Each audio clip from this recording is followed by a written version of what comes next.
Gardeners. It's Miss Chrissy, and I'm here with my assistant, Caitlin. And we are really excited because what did we get in the mail today, Caitlin? Butterfly larvae. Butterfly larvas, exactly, which are the baby caterpillars that have hatched. So, Caitlin, if you can show them the container, so you can probably see some of the larvae in there. There's like little specks. So in this container, we have 4 other little containers, kind of like the box within the box. So Caitlin's going to show you this container. And on the bottom, these larvae are shipped to us overnight from the Monarch Watch. And at the bottom of each of these containers, there is food. It's like a milkweed milkshake. So it's all ground up, and they're able to feed on that while they are on their way from the Monarch Watch to us. So what we're going to do today is we are going to prepare the environment for these larvae to be able to eat, grow, form their chrysalises, and become adult butterflies. The box with 4 other boxes with 4 larvae in each. That's right. There's about 4 boxes and then 4 larvae around in each of those. So what we need to do is we are going to go ahead and get them moved over to their new environment. Okay, so now what we're going to do is we are going to prepare everything that we need in order to create our butterfly habitat. So Caitlin, can you help me? First thing we're going to need is some paper towels. Now the paper towels are going to go at the bottom of the habitat, and it's really just to catch any feces from the caterpillars. And so that way we can change it on a regular basis, and it'll allow the butterflies to stay healthy and not get diseases. All right, so next thing, the butterfly enclosure. Check. All right, so this enclosure will allow some airflow, but it'll give a nice big environment for our butterflies. All right.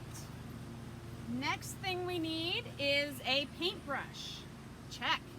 So this is a very soft tip paintbrush, and the reason we need this is because our butterfly larvae are really small, and if I were to try to pinch these and pick them up with my fingers, I might squish them, and I don't want to hurt them. So we use this to very gently pick up the larvae from inside these cups and place them on our next item, which is the milkweed. Check. All right, so now we have a nice big milkweed plant. This looks like it should be plenty to feed those tiny little larvae, but this will be decimated within a couple days once they get big enough. So we actually have several of these potted milkweed ready to go that we can swap out and add to our enclosure as they get bigger. Okay, and the final thing that we need is the butterfly larva. Check. All right, so here we go. So now let's go ahead and get started. My neighbor is mowing the lawn, of course, right as we started recording, so we may pause for a moment as he goes by, and then we'll get started. So Caitlin, if you can unzip the enclosure. We're going to keep this inside just to make sure that the weather is warm enough, although right now it's in the 80s, so it should be fine. We're going to take a couple sheets of the paper towel, and we're going to line the bottom of the enclosure with paper towels. So I'd say like we can put 3 or 4 of them just kind of on top of each other just to line the bottom. Okay, and then we can just take the top one off when it gets dirty, and then we're good to go. I like to count our larvae as we put them in, so that way as we're swapping out milkweed or changing the paper towels, that we don't accidentally throw away one of our larvae. So we always try to make sure we know how many are in there. I think there's about 16 or 18 of them. I forget what we purchased. We may say we have a neighbor who actually is helping with the garden this year, and they're studying butterflies, so we may save 1 or 2 for them to raise in a separate habitat a couple doors down. All right, are we ready? Okay, so I'm going to do this first part just because I want to show the screen, and then Caitlin's going to help me. So what we're going to do is we have these tiny larvae, and so what I'm going to do is I'm going to take my paintbrush and almost like tickle the larva, so that way I can get them onto the point of the paintbrush. And you see right there, it might be a little bit a little blurry, but you can kind of see him wiggling around up there on the paintbrush. So what I'm going to do now is Caitlin's going to grab that enclosure that just blew away, and I am going to bring the larva over to the milkweed, and we are going to just place him or her on a leaf. Okay, so I'm just going to kind of almost like paint the larva off onto the leaf. So now that larva is going to be happy because he's got plenty of food. So now we have to do this about probably 18 more times. So here we go. Caitlin, you've got our enclosure secured, right? Okay, so let's go ahead. Do you want to try one?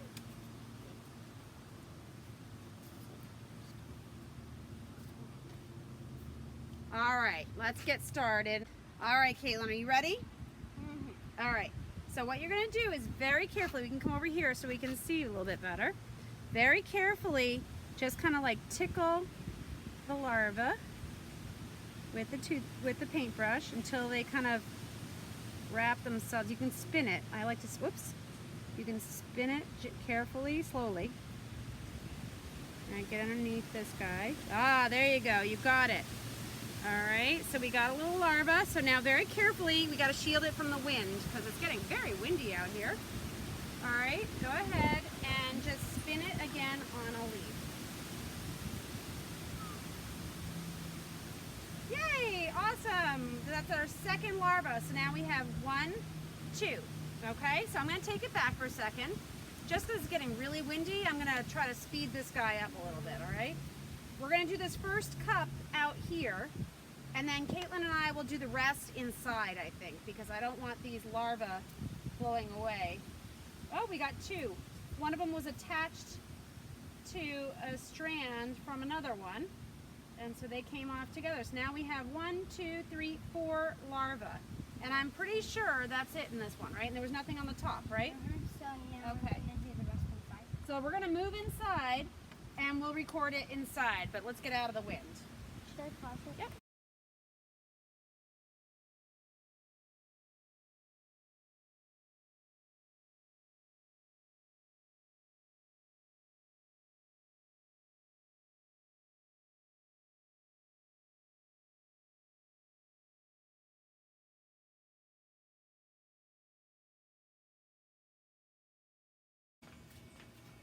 Okay, so Caitlin and I have finished transferring all of the larvae from these cups with the milkweed milkshakes over to our milkweed plant. There were 16 of them in total, or that's what we said, right? Yes, 16. 16, but 2 of them are But 2 of them are going to go to a new home in a little bit. But for right now, we have 16.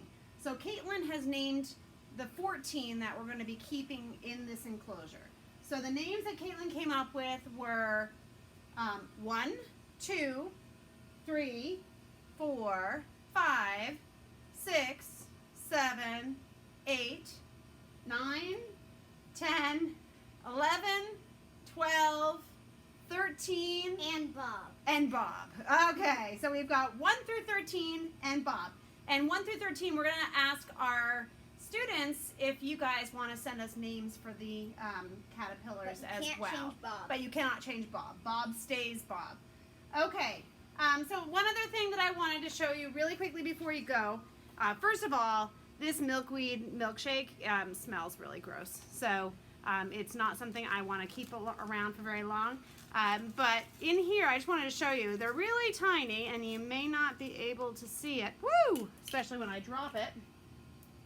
Is on the cap here, if I get this right, you see those black specks?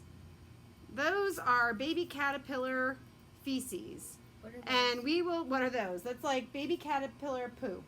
All right, and so we will start to see, luckily because we have a potted plant, a lot of their droppings are gonna wind up in the soil around the plant. But some of it will also, like I said, wind up on that paper towel. So we'll be able to just come out every couple days and just swap out the paper towel for a new one. So we can And, keep them clean and healthy. And milkweed. And the milkweed, once they start to eat through this milkweed, we'll get another one in there. So we are actually, I think I was going to put this inside originally, but I think the weather's going to be pretty warm for at least the foreseeable future. So we have this enclosed porch area in the front of our house. So I think we're actually going to leave it out here on the porch.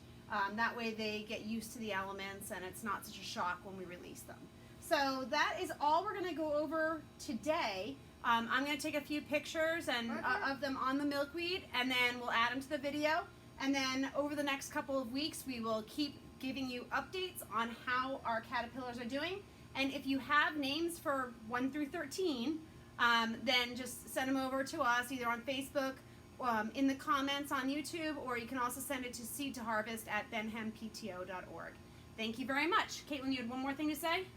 We're going to release them in the butterfly garden at Benham, right? We are going to try to release them in the butterfly garden at Benham as long as we have nectar plants that are flowering when they're ready to be released. If not, we will bring them over to the Native Community Organic Farm and release them in the hoop house where they have a lot of flowering plants already. So that's the plan. We'll see how we do. If we have to let them go at the organic farm, I just have to say, nice knowing you, Bob. Yes, Caitlin's very sad. She says goodbye to Bob. She may have tears for Bob when she has to release him. All right. Thank you very much. We'll see you soon.